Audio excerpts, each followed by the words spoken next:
Hello everyone, जैसे हम solve करते हैं एनिमल हस्बेंड्री की ऑब्जेक्टिव क्वेश्चंस की सीरीज के बारे में, जिसका पार्ट नंबर 5 ये रहने वाला है। अगर आपने इस सीरीज के किसी भी पार्ट को मिस किया है तो लिंक डिस्क्रिप्शन दे दी जाएगी सभी पार्ट्स की, तो वहाँ से आप सभी पार्ट्स को विजिट कर पाओगे। ठीक है, चलो आज के वीडियो को स्टार्ट करते हैं। इससे पहले ऐसे ही एग्रीकल्चर रिलेटेड वीडियोस पाने के लिए और हमारे चैनल से जुड़े रहने के लिए चैनल को सब्सक्राइब कर देना और पास के बेल आइकन आए उसे भी जरूर प्रेस कर देना, जिससे जब भी हमारे को नई वीडियो अपलोड की जाए तो वो सबसे पहले आपको प्राप्त हो। ठीक है, चलो आज के वीडियो स्टार्ट करते हैं। आज कुछ नया से करते हैं।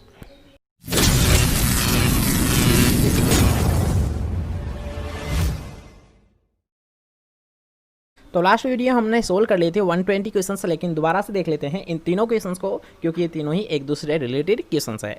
तो अगर आपसे पूछा था यार स्वर में प्यूबर्टी अर्थात परिपक्वता की आयु क्या मानी जाती है, तो ये मानी जाती है 6 से 8 मंथ के समथिंग। कब मानी जाती है यार जो प्यूबर्टी की आयु, ये मानी जाती है 6 से 8 मंथ के समथिंग। अगर बात करते हैं स्वर में मध्यकाल चक्र की अर्थात ओइस्टर साइकिल के बारे में, तो ये आती है 21 दिन बाद में। अर्थात यार जो मध्यकाल चक्र होता है ये कितने दिनों बाद में आता है, 21 दिन बाद में आता है। अब बात करते हैं कि स्वर में गर्भकाल कितना होता है। यार अगर आपसे पूछा था ओइस्टर साइकिल के बारे में, तो ओइस्टर साइकिल आता है इसमें 21 दिन में। और अगर बात की जाए यार गेस्टेशन पीरियड अर्थात जो गर्भकाल होता है ये कितने दिनों का होता है, तो ये होता है 114 दिन का। यार अगर आपसे पूछा था स्वर में गर्भकाल तो कितने दिन का होता है, 114 दिन का होता है। और अगर आपसे पूछा था स्वर में मध्यकाल चक्र अर्थात ओइस्टर साइकिल, तो ये आता है 21 दिनों में। और अगर बात की जाए प्यूबर्टी की तो आयु की, तो प्यूबर्टी की आयु क्या मानी जाती है, 6 से 8 मंथ के समथिंग। ठीक है, सभी पॉइंट क्लियर है। तो अब हम नेक्स्ट क्वेश्चन की ओर बढ़ते हैं। तो नेक्स्ट क्वेश्चन आपसे पूछा जाए कि रोड आइसलैंड रेड का उत्पत्ति स्थान किसे माना जाता है। जल्दी से बताएंगे सभी बच्चे कि रोड आइसलैंड रेड है जो कि मुर्गी की एक नस्ल होती है। तो इसका याद रखना कि आपको कहाँ बताना है, ओरिजिन प्लेस बताना है। जल्दी से बताइए कि रोड आइसलैंड रेड कहाँ की उत्पत्ति स्थान है अर्थात इसका ओरिजिन प्लेस किसे माना गया है। फ्रांस को माना गया है, इटली को माना गया है, यूएसए को माना गया है या फिर इंग्लैंड को माना गया है। जल्दी से बताइए कि रोड आइसलैंड रेड का ओरिजिन प्लेस किसे माना गया है। फ्रांस को माना गया है, इटली को माना गया है, यूएसए को माना गया है, फिर इंग्लैंड को माना गया है।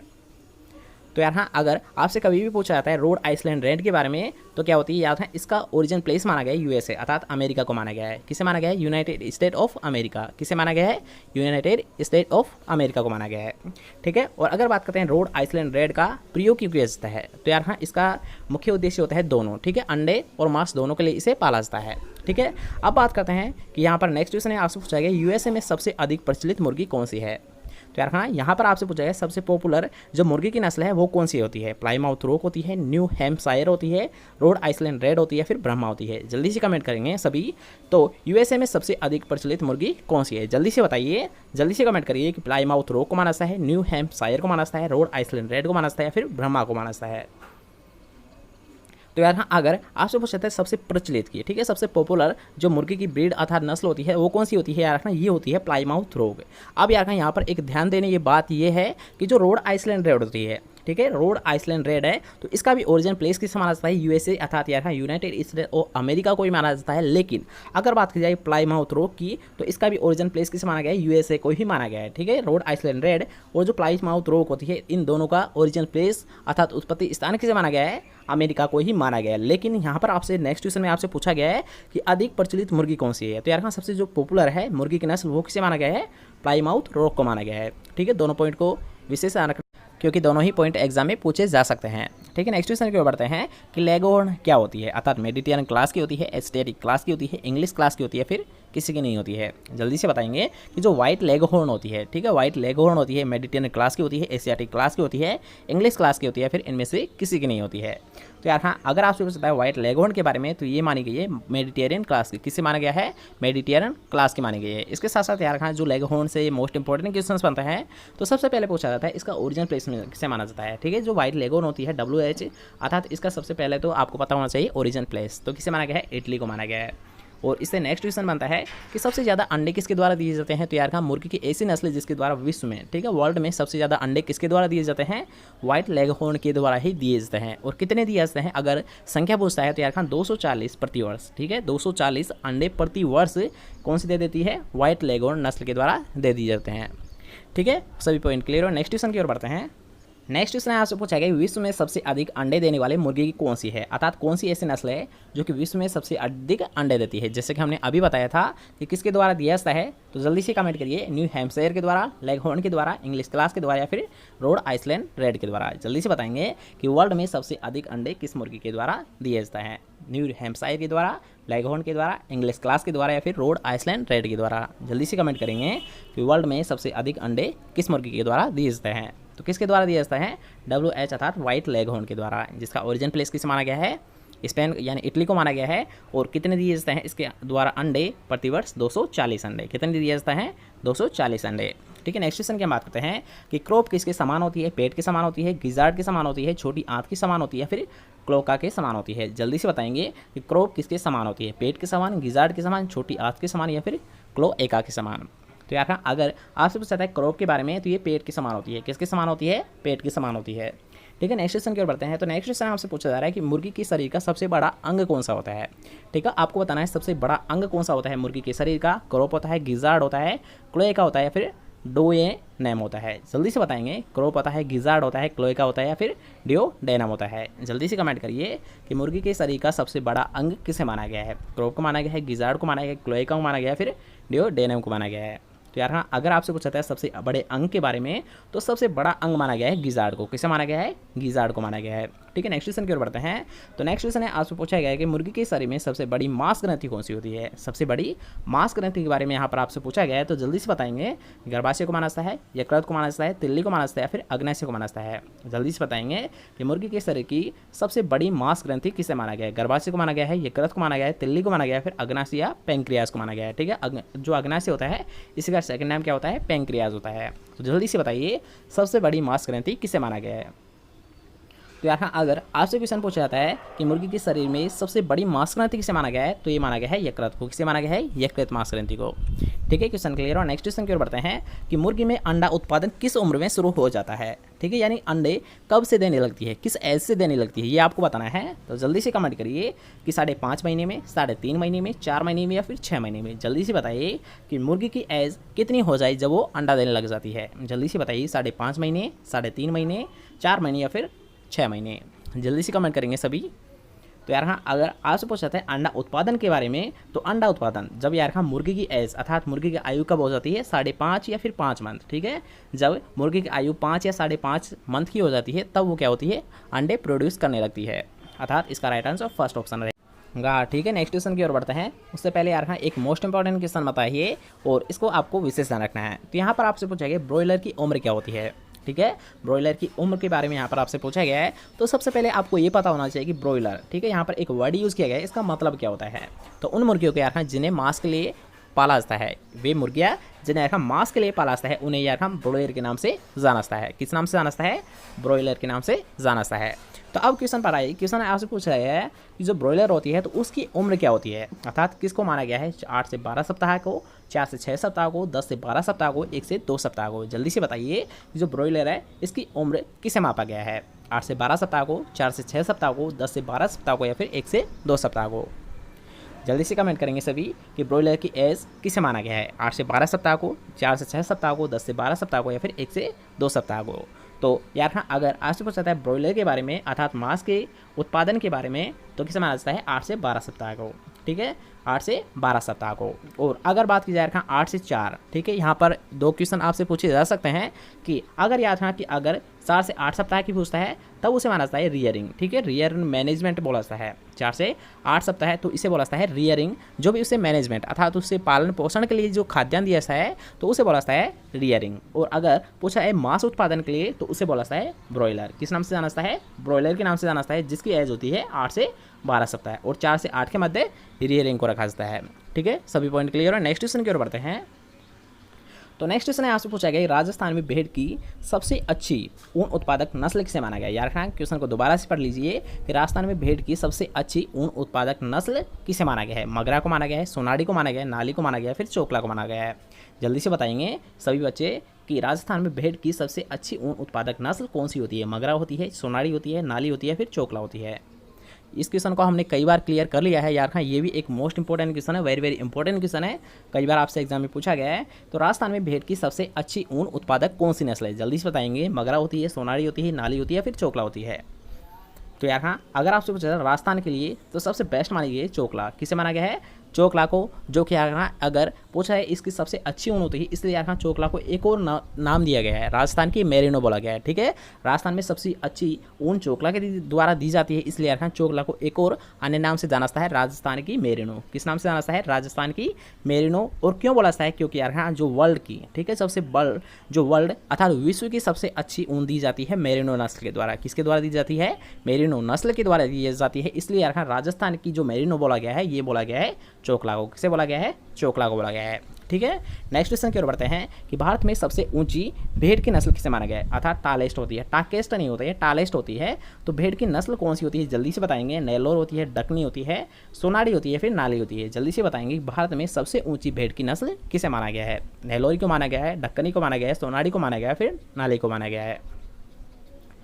जल्दी से बताएंगे कि सबसे ऊंची भेड़ की नस्ल कौन सी होती है? नेलोरी होती है, डक्कनी होती है, सोनारी होती है, फिर नाली होती है। तो यार हाँ, अगर पूछा था टालेस्ट वेराइटी के बारे में, टालेस्ट ब्रीड के बारे में, तो कौन सी होती है? नेलोरी होती है। ठीक है, इस क्वेश्चन को भी हमने पिछली वीडियो में डिस्कस किया था। तो नेक्स्ट क्वेश्चन की बात करते हैं कि भेड़ की द्विप्रयोजनी नस्ल कौन सी है? जल्दी से बताएंगे सभी बच्चे कि भेड़ की द्विप्रयोजनी नस्ल किसे माना गया है? नाली को माना गया है, मगरा को माना गया है, मांड्या को माना गया है, फिर चोकला को माना गया है। जल्दी से बताएंगे कि भेड़ की द्विप्रयोजनी नस्ल किसे माना गया है? नाली को माना गया है, मगरा को माना गया है, मांड्या को माना गया है, फिर चोकला को माना गया है। जल्दी से कमेंट करिए। तो यार हाँ, अगर आपसे पूछा था द्विप्रयोजनी नस्ल के बारे में, तो किसे माना गया है? मांड्या को माना गया है। किसे माना गया है? मांड्या को माना गया है। ठीक है, नेक्स्ट क्वेश्चन की ओर बढ़ते हैं। तो नेक्स्ट क्वेश्चन आपसे पूछा गया कि विश्व की सबसे प्रचलित सूक्ष्म ऊन वाली भेड़ की नस्ल किसे माना गया है? ठीक है, जैसे कि हमने अभी आपको बताया था कि अगर आपसे पूछा है विश्व में, ठीक है, विश्व की अगर बात की जाए सूक्ष्म ऊन या सबसे अच्छी जो ऊन है भेड़ की किस नस्ल से प्राप्त की जाती है? ये प्राप्त की जाती है मेरिनो से। किससे प्राप्त की जाती है? मेरिनो से। क्योंकि यार हाँ, हमने अभी बताया था कि राजस्थान की मेरिनो किसे बोला जाता है? चोकला को बोला जाता है।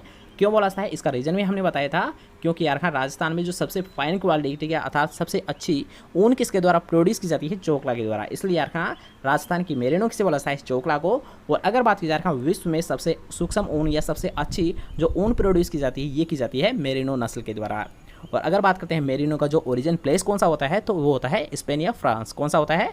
स्पेन या फ्रांस होता है। ठीक है, सभी पॉइंट क्लियर हुए। नेक्स्ट क्वेश्चन है, उससे पहले अगर आपको वीडियो पसंद आ रहा है तो आपको करना है वीडियो को एक लाइक और इस वीडियो को करना है शेयर। यार हाँ, कि अगर आपको ये लगता है कि वीडियो अच्छा है और दूसरे के लिए नॉलेजेबल है, तो इस वीडियो को आपको शेयर जरूर करना है। इसलिए सभी स्टूडेंट्स एक साथ, ठीक है, अभी आपको शेयर करना है इस वीडियो को। सभी जितने भी एग्रीकल्चर फ्रेंड आपके, उन सभी के पास इस वीडियो को शेयर करना है। तो जल्दी से करिए, इस वीडियो के लिंक पेस्ट करिए या फिर कैसे भी करिए, बस इसे शेयर करिए। तो जल्दी से करिए, इस वीडियो को आपको जितने भी आपके फ्रेंड सर्किल है एग्रीकल्चर रिलेटेड, उन से के पास शेयर करना है। ठीक है, जल्दी से करिए। इसके बाद में हम नेक्स्ट क्वेश्चन की ओर बढ़ते हैं। ठीक है, तो आई थिंक आपने वीडियो को शेयर कर दिया होगा। ठीक है, चलो नेक्स्ट क्वेश्चन की ओर बढ़ते हैं। तो नेक्स्ट क्वेश्चन आपसे पूछा गया कि लिंकन का उत्पत्ति स्थान किसे माना गया है? लिंकन का उत्पत्ति स्थान किसे माना गया है? जल्दी से बताएंगे। स्विट्जरलैंड को माना गया है, ऑस्ट्रेलिया को माना गया है, लीबिया को माना गया है, फिर मैक्सिको को माना गया है। जल्दी से बताएंगे कि लिंकन का उत्पत्ति स्थान किसे माना गया है? स्विट्जरलैंड को, ऑस्ट्रेलिया को, लीबिया को, फिर मैक्सिको को। जल्दी से बताएंगे। तो सबसे पहले आपको ये पता होना चाहिए यार हाँ, लिंकन किसकी ब्रीड होती है, किसकी नस्ल होती है? तो किसकी होती है? भेड़ की होती है। किसकी होती है? भेड़ की नस्ल होती है। और यहाँ पर आपसे पूछा गया ओरिजिन प्लेस के बारे में। तो जो लिंकन होती है, जो कि एक भेड़ की नस्ल है, तो इसका ओरिजिन प्लेस कौन सा होता है? स्विट्जरलैंड होता है। क्या होता है? स्विट्जरलैंड होता है। ठीक है, नेक्स्ट क्वेश्चन की ओर बढ़ते हैं। तो नेक्स्ट क्वेश्चन आपसे पूछा गया है कि भेड़ों में प्रजनन मुख्यतः आधारित होता है। भेड़ों में प्रजनन मुख्य आधारित होता है ऋतु पर, उम्र पर, वातावरण पर, या फिर इनमें से कोई नहीं। जल्दी से बताएंगे कि जो भेड़ों में प्रजनन होता है ये किस पर आधारित होता है? इसका बेस क्या होता है? ऋतु होता है, उम्र होती है, या फिर वातावरण होता है, या फिर इनमें से किसी को नहीं माना जाता है? जल्दी से बताएंगे कि जो भेड़ों में प्रजनन होता है इसका आधार किसे माना जाता है? ऋतु को माना जाता है, उम्र को माना जाता है, वातावरण को माना जाता है, फिर इनमें से किसी को नहीं माना जाता है? जल्दी से कमेंट करेंगे। तो यार हाँ, अगर आपसे पूछा था भेड़ों में प्रजनन मुख्यतः आधारित, अर्थात यार हाँ ये आधारित होता है ऋतु पर। यार हाँ, कि जो भेड़ों में प्रजनन की क्रिया होती है ये आधारित होती है ऋतु पर, अर्थात सीजन पर। ठीक है यार हाँ, कभी भी अगर आपसे पूछा है भेड़ों में प्रजनन मुख्यतः किस पर आधारित होती है, तो ये होती है ऋतु या सीजन पर आधारित होती है। ठीक है, नेक्स्ट क्वेश्चन की ओर बढ़ते हैं कि भेड़ क्या है? पॉलीएस्ट्रस होती है, मोनोएस्ट्रस होती है, बाईएस्ट्रस होती है, फिर इनमें से कोई नहीं होती है? जल्दी से बताएंगे कि जो भेड़ होती है ये पॉलीएस्टर्स होती है, मोनोएस्टर्स होती है, बाईएस्टर्स होती है, फिर कोई नहीं होती है। जल्दी से बताएंगे सभी बच्चे कि पॉलीएस्टर्स होती है, मोनोएस्टर्स होती है, बाईएस्टर्स होती है, फिर कोई नहीं होती है। तो यार हाँ, अगर आपसे क्वेश्चन पूछा था भेड़ के बारे में, तो भेड़ क्या होती है? एक पॉलीएस्टर्स होती है। क्या होती है? एक पॉलीएस्टर्स होती है। ठीक है, नेक्स्ट क्वेश्चन क्या आपसे पूछा जा रहा है, ये भी एक अच्छा क्वेश्चन है, कई बार आपसे एग्जाम में पूछा गया है कि छला विधि अर्थात जो रिंगिंग है ये किस में की जाती है? भेड़ में की जाती है, बकरे में की जाती है, ऊँट में की जाती है, या फिर मुर्गी में की जाती है? जल्दी से बताएंगे ये जो छला विधि है ये किस में अप्लाई की जाती है? भेड़ में की जाती है, बकरी में की जाती है, ऊँट में की जाती है, फिर मुर्गी में की जाती है? जल्दी से बताएंगे ये जो छला विधि है अर्थात रिंगिंग ये किस में अप्लाई की जाती है? भेड़ में, बकरी में, ऊँट में, या फिर मुर्गी में?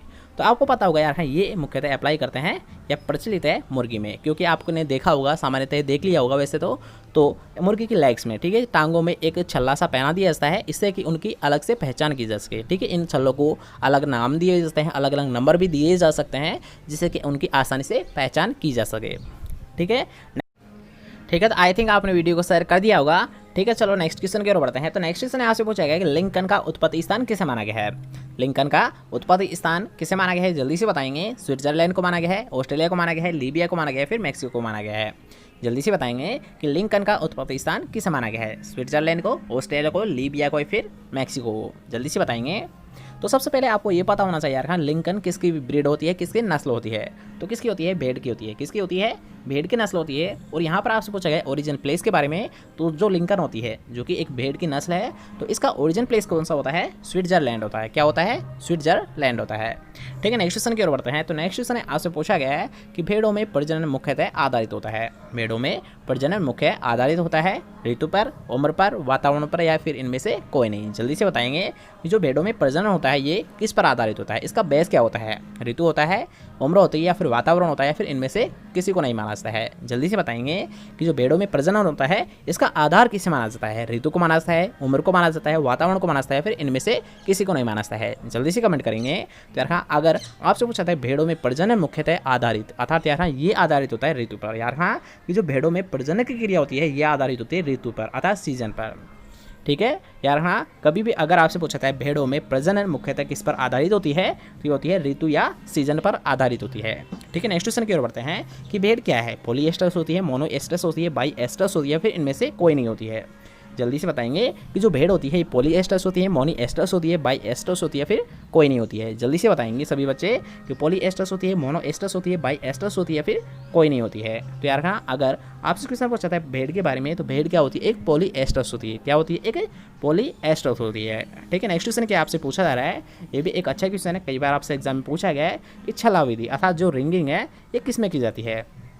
भेड़ में की जाती है, बकरे में की जाती है, ऊँट में की जाती है, या फिर मुर्गी में की जाती है? जल्दी से बताएंगे ये जो छला विधि है ये किस में अप्लाई की जाती है? भेड़ में की जाती है, बकरी में की जाती है, ऊँट में की जाती है, फिर मुर्गी में की जाती है? जल्दी से बताएंगे जो छला विधि है अर्थात रिंगिंग ये किस में अप्लाई की जाती है? भेड़ में, बकरी में, ऊँट में, या फिर मुर्गी में? तो आपको पता होगा यार, हाँ ये मुख्यतः अप्लाई करते हैं या प्रचलित है मुर्गी में, क्योंकि आपने देखा होगा, सामान्यतः देख लिया होगा वैसे तो मुर्गी की लेग्स में, ठीक है, टांगों में एक छल्ला सा पहना दिया जाता है, इससे कि उनकी अलग से पहचान की जा सके। ठीक है, इन छल्लों को अलग नाम दिए जाते हैं, अलग अलग नंबर भी दिए जा सकते हैं, जिससे कि उनकी आसानी से पहचान की जा सके। ठीक है, नेक्स्ट क्वेश्चन यहाँ से पूछा जा रहा है कि डबल हम्प अर्थात यार जिसमें दो थुए होते हैं उस नाम ऊँट का नाम क्या होता है? कैमलस बैक्टीरियम होता है, कैमलस लमर होता है, कैमलस ड्रोमेडेरियम होता है, या इनमें से कोई सा नहीं होता है? जल्दी से बताएंगे जिसमें डबल हम्प आए थे उस ऊँट का नाम क्या होता है? कैमलस बैक्टीरियम होता है, कैमलस लमर होता है, कैमलस ड्रोमेडेरियम होता है, फिर इनमें से कोई नहीं होता है? जल्दी से बताएंगे कि डबल हम्प वाले ऊँट को किस नाम से जाना जाता है? तो यार हाँ, जैसा कि हमने पिछली वीडियो में डिस्कस किया था कि अगर आपसे पूछा था डबल हम्प के बारे में, तो डबल हम्प का नाम होता है कैमलस बैक्टीरियम। क्या होता है? जिस ऊँट में यार हाँ डबल हम्प आए थे उसे बोला है कैमलस बैक्टीरियम, और जिसमें सिंगल पाइस है, जिसमें सिंगल हम्प पाइस है उसे बोला जाता है कैमलस ड्रोमेडेरियम। किस नाम से जाना जाता है? सिंगल वाले को बोला जाता है ड्रोमेडेरियम, और डबल हम्प जिसमें दो थुई पाइस हैं उसे बोला जाता है कैमलस बैक्टीरियम। ठीक है, सभी पॉइंट क्लियर है। नेक्स्ट क्वेश्चन की ओर बढ़ते हैं। तो नेक्स्ट क्वेश्चन आपसे पूछा गया है, जो कि यार एग्रीकल्चर सुपरवाइजर 2018 में पूछा गया क्वेश्चन है, इसलिए आपको इसका विशेष ध्यान रखना है कि ऊँट में ऋतुकाल या गर्मी में आना को क्या बोलते हैं, अर्थात किस नाम से इसे जाना जाता है? ऊँट में ऋतुकाल को मस्त के नाम से जाना है, ऋतुकाल जिसे आखिर गर्मी में आना बोला जाता है, या फिर गोवला के नाम से जाना है, या पाली में आना बोला जाता है? जल्दी से बताएंगे कि ऊँट में ऋतुकाल या गर्मी में आना को किस नाम से जाना जाता है? मस्त के नाम से, ऋतुकाल के नाम से, गोवला के नाम से, या फिर पाली के नाम से? जल्दी से कमेंट करेंगे कि ऊँट में ऋतुकाल को किस नाम से जाना जाता है? मस्त के नाम से, ऋतुकाल के नाम से, गोवला के नाम से, या फिर पाली के नाम से? तो यार हाँ, अगर आपसे कभी भी क्वेश्चन पूछा जाता है ऊँट में ऋतुकाल या गर्मी में आना बोलता है रट या मस्त, ठीक है, इसे बोलता है रट या मस्त। इस वर्ड को भी आपको जरूर याद रखना है, रट या मस्त, ठीक है। ये दोनों ही, इसके दोनों ही ऑप्शन माने जाएंगे राइट आंसर, कि जो ऊँट होता है तो इसके ऋतुकाल या गर्मी में आना किसे बोलता है, रट या मस्त। ठीक है, नेक्स्ट क्वेश्चन की ओर बढ़ते हैं। तो नेक्स्ट क्वेश्चन आपसे पूछा जाए घोड़े में गर्भकाल होता है कितने दिनों का होता है गेस्टेशन पीरियड घोड़े में, जल्दी से बताएंगे। 366 दिन का, सॉरी 336 दिन का, 310 दिन का, 140 दिन का या फिर 145 दिन का, जल्दी से बताइए। ये जो हॉर्स होता है इसमें गेस्टेशन पीरियड अर्थात गर्भकाल कितने दिनों का होता है, 336 दिन का, 310 दिन का, 110 दिन का या फिर 145 दिन का, जल्दी से बताएंगे कि घोड़े में गेस्टेशन पीरियड कितने समय का होता है। क्या हाँ, अगर आपसे पूछा है घोड़े में गर्भकाल तो ये होता है 336 दिन, कितना दिन होता है, 336 दिन का होता है। ठीक है, नेक्स्ट क्वेश्चन की ओर बढ़ते हैं। ये भी एक अच्छा क्वेश्चन है, आपसे एग्जाम में पूछा गया है, इसका भी आपको विशेष ध्यान रखना है कि ऊँट में पेट के कौन से भाग में कमी होती है, अर्थात कौन सा भाग अनुपस्थित होता है, एबोमेजम होता है, ओमेजम होता है, रूमेन होता है या फिर उपयुक्त सभी, जल्दी से बताना है कि ऊँट में पेट के कौन से भाग की कमी होती है, एबोमेजम की, ओमेजम की, रूमेन की या फिर इनमें से सभी की, जल्दी से बताएंगे कि ऊँट में पेट के कौन से भाग की कमी होती है, अर्थात कौन सा भाग नहीं पाया है, एबोमेजम नहीं पाया है, ओमेजम नहीं पाया है, रूमेन नहीं पाया है या फिर ये सभी नहीं पाया हैं, जल्दी से बताएंगे कि ऊँट के पेट में कौन सा भाग नहीं पाया है। तो यार हाँ, कौन सा नहीं पाया है, ओमेजम, कौन सा नहीं पाया है, ओमेजम। ठीक है, नेक्स्ट क्वेश्चन की ओर बढ़ते हैं। नेक्स्ट क्वेश्चन आपसे पूछा जा रहा है कि ऊँट के पेट के कितने भाग होते हैं। तो अब आपको पता चली गया होगा कि ओमेजम इसमें नहीं पाया है, अर्थात यार हाँ, मुख्यतः कितने होते हैं, पेट के 4 पार्ट होते हैं और ऊँट में क्या होता है, ओमेजम नहीं पाया है, अर्थात यार हाँ, इसके पेट के कितने भाग होते हैं, केवल 3 भाग होते हैं, क्योंकि इसमें एक भाग अनुपस्थित होता है। ठीक है, नेक्स्ट क्वेश्चन की ओर बढ़ते हैं। तो नेक्स्ट क्वेश्चन आपसे पूछा जाए घोड़ा एक पशु है, अर्थात खुरदार जुगाली करने वाला पशु होता है, खुरदार जुगालू नहीं करने वाला पशु होता है, समान अंगुली खुरदार वाला होता है, असमान खुली खुरदार वाला होता है, जल्दी से बताएंगे कि घोड़ा कौन सा पशु होता है, खुरदार जुगाली करने वाला होता है, खुरदार जुगाली नहीं करने वाला होता है, समान अंगुली खुरदार वाला होता है, असमान अंगुली खुरदार वाला होता है, जल्दी से कमेंट करिए कि घोड़ा कौन सा यानी पशु होता है। तो यार हाँ, अगर आज पूछा जाए घोड़े के बारे में तो घोड़ा क्या होता है, एक खुरदार जुगाली नहीं करने वाला होता है, क्योंकि आपको पता होगा यार हाँ कि घोड़ा क्या करता है, जुगाली नहीं करता है। ठीक है, जुगाली ये नहीं करता है, अर्थात यार घोड़ा खुरदार जुगाली नहीं करने वाला पशु होता है। ठीक है, नेक्स्ट क्वेश्चन की हम बात करते हैं। तो नेक्स्ट क्वेश्चन आपसे पूछा जा रहा है कि राजस्थान में पशुओं के चारे के रूप में अधिकता से उगाई जाने वाली घास कौन सी है। ठीक है, यहाँ पर आपसे पूछा गया घास के बारे में, तो सबसे ज़्यादा किस घास को ग्रो किया जाता है, सेवण घास को, धामण घास को, भुर घास को या फिर मकड़ा घास को, जल्दी से बताएंगे कि राजस्थान में पशुओं को चराने के लिए सबसे अधिक उगाई जाने वाली घास कौन सी है, सेवण घास है, धामण घास है, भुर घास है या फिर मकड़ा घास है, जल्दी से बताएंगे कि किस घास को सबसे ज़्यादा पशु को चराने के लिए प्रयोग में लिया जाता है, सेवण घास को, धामण घास को, भुर घास को या फिर मकड़ा घास को। तो यार हाँ, अगर बात की जाए राजस्थान के लिए तो राजस्थान के लिए सेवण घास, ठीक है, सबसे ज़्यादा किसे ग्रो किया जाता है, सेवण घास को ग्रो किया जाता है। और अगर आपसे पूछा जाता है यहाँ पर स्पेशल एरिया के बारे में, अर्थात राजस्थान के कौन से हिस्से में सबसे ज़्यादा इसे ग्रो किया जाता है सेवण घास को, तो इसे लिया जाता है सबसे ज़्यादा जैसलमेर, कहाँ लिया जाता है, सबसे ज़्यादा लिया जाता है इसे जैसलमेर में। ठीक है, नेक्स्ट क्वेश्चन की ओर बढ़ते हैं। तो नेक्स्ट क्वेश्चन आपसे पूछा जा रहा है कि ब्राउजिंग किसकी सामान्यतः विशेषता होती है। तो सबसे पहले इस क्वेश्चन को करने से पहले इस वर्ड का ध्यान रखना कि ब्राउजिंग, तो सबसे पहले आपको ये पता होना चाहिए कि ब्राउजिंग होती क्या है। तो यार हाँ, अगर बात की जाए ब्राउजिंग की तो यार हाँ, जो पशुओं के द्वारा, ठीक है, पशुओं के द्वारा घास या पत्तियों का खाना ही क्या कहलाता है, ब्राउजिंग कहलाता है। पशुओं के द्वारा घास अर्थात यार ग्रास या फिर लीफ को खाना ही क्या कहलाता है, ब्राउजिंग क्रिया बोलता है। अब यहाँ पर क्वेश्चन पर आइए कि क्वेश्चन है आपसे पूछा रहा है कि ब्राउजिंग किसकी सामान्यतः विशेषता होती है, ये आपको बताना है, स्पेशली किस पशु की होती है। ठीक है, तो यहाँ पर आप ऑप्शंस देख लीजिए, घोड़ा की होती है, भेड़ की होती है, गाय की होती है, फिर बकरी की होती है। हमने बताया ब्राउजिंग किसे बोला जाता है, घास या पत्तियों को खाना ही क्या कहलाता है, ब्राउजिंग कहलाता है। ये किसकी मुख्य विशेषता होती है, घोड़े की होती है, भेड़ की होती है, गाय की होती है, फिर बकरी की होती है। तो यार हाँ, अगर पूछा जाए ब्राउजिंग के बारे में तो बकरी, ठीक है, किसकी होती है, ब्राउजिंग मुख्य विशेषता होती है बकरी की। ठीक है, नेक्स्ट क्वेश्चन की ओर बढ़ते हैं। तो नेक्स्ट क्वेश्चन आपसे पूछा है कि भेड़ में गर्भकाल कितना होता है, अर्थात जो गेस्टेशन पीरियड होता है भेड़ का, ये कितने दिन का होता है, 120 से 140 दिन का होता है, 122 से 120 दिन होता है, 135 दिन से 145 दिन होता है। जल्दी से बताएंगे कि भेड़ में गर्भकाल कितना होता है, जल्दी से कमेंट करिए कितना होता है गेस्टेशन पीरियड भेड़ में। तो ये होता है 145 दिन। कितना होता है, 145 दिन, अर्थात राइट आंसर आपका 4।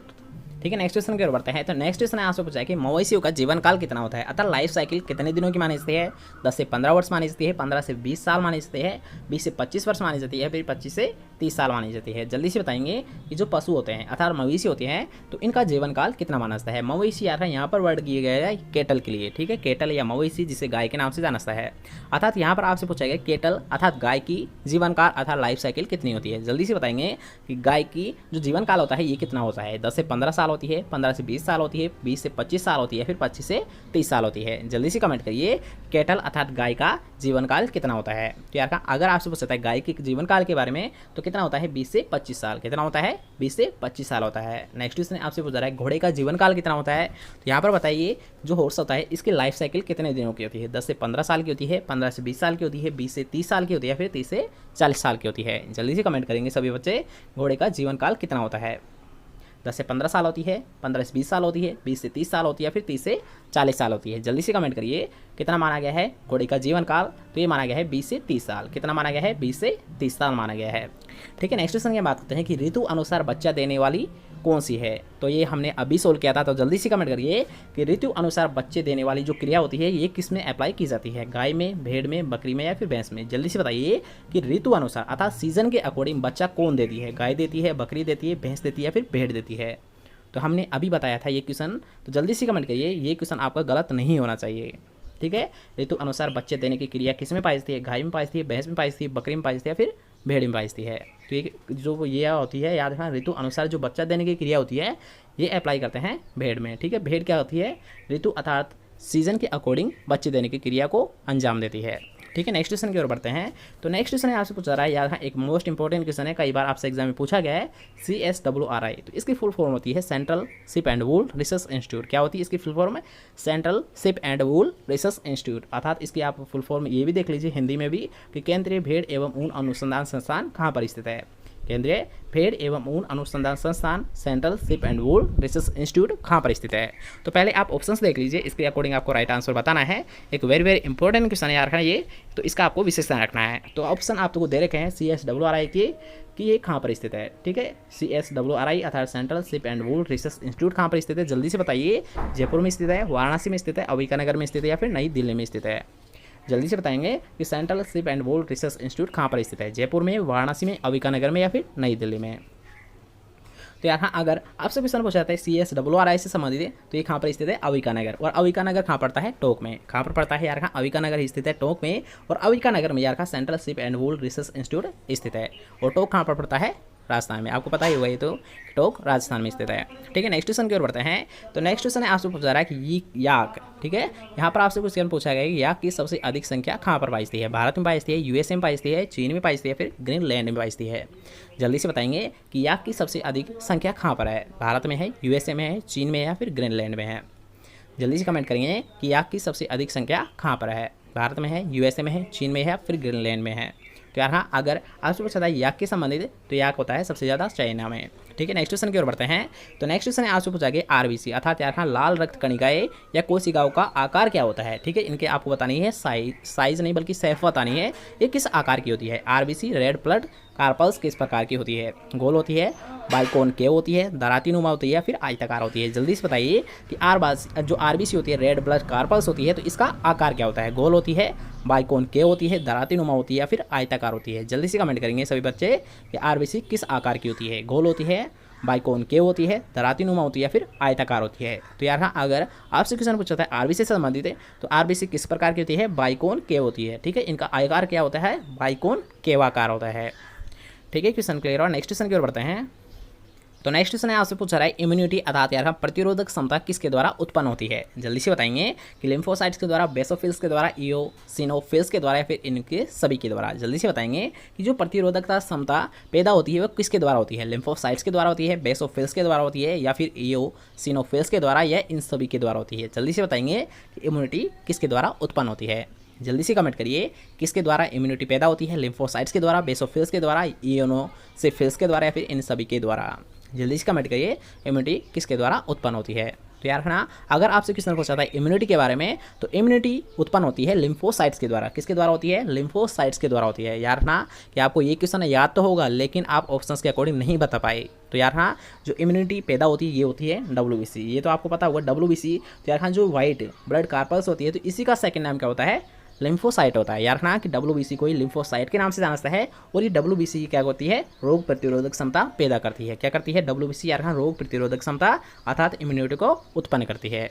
ठीक है, क्वेश्चन क्लियर हुआ। अगर आपसे क्वेश्चन पूछा जाता है यार खान WBC का किस नाम से जाना जाता है, तो यार खान WBC को जाना जाता है लिम्फोसाइट्स के नाम से। WBC को किस नाम से जाना जाता है, लिम्फोसाइट्स के नाम से। और अगर आपसे यहाँ पर ये क्वेश्चन पूछा जाता है कि RBC को किस नाम से जाना जाता है, तो RBC को यार खान इरिथ्रोसाइट्स किस नाम से जाना जाएगा, यार खान इरिथ्रोसाइट। RBC का नाम क्या होता है, इरिथ्रोसाइट होता है। लेकिन अगर आपसे पूछा है WBC का, तो WBC का अन्य नाम होता है लिम्फोसाइट्स। ठीक है, दोनों पॉइंट क्लियर हुए। क्वेश्चन के बारे में बात करते हैं। तो नेक्स्ट क्वेश्चन आपसे पूछा जा रहा है कि अंगोल किसकी नस्ल होती है। जल्दी से बताएंगे सभी बच्चे कि अंगोल किसकी नस्ल होती है। गाय की होती है, भैंस की होती है, भेड़ की होती है, फिर बकरी की होती है। जल्दी से बताइए कि अंगोल किसकी नस्ल है, गाय की है, भैंस की है, भेड़ की या फिर बकरी की है।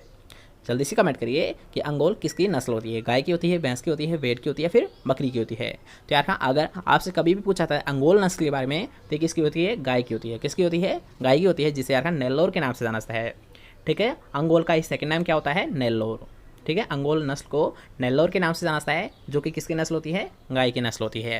ठीक है, नेक्स्ट क्वेश्चन की बढ़ते हैं। तो नेक्स्ट क्वेश्चन से पहले याद रखना कि आपके जितने भी आंसर राइट होते हैं, ठीक है, यहाँ पर हम हर एक वीडियो में 40 क्वेश्चन को क्लियर कर रहे हैं। इस 40 में से याद रखना कितने आपके राइट क्वेश्चन होते हैं, कितने आपके रॉन्ग क्वेश्चन होते हैं और कितने को आपने अटेम्प्ट नहीं किया है, ये क्वेश्चन आपको जरूर बताना है। ठीक है, ये आपको डायरेक्ट कमेंट करना है कि 40 क्वेश्चन है, इसमें थे हमारे कितने राइट हुए हैं, कितने रॉन्ग हुए और कितने को हमने अटेम्प्ट नहीं किया है।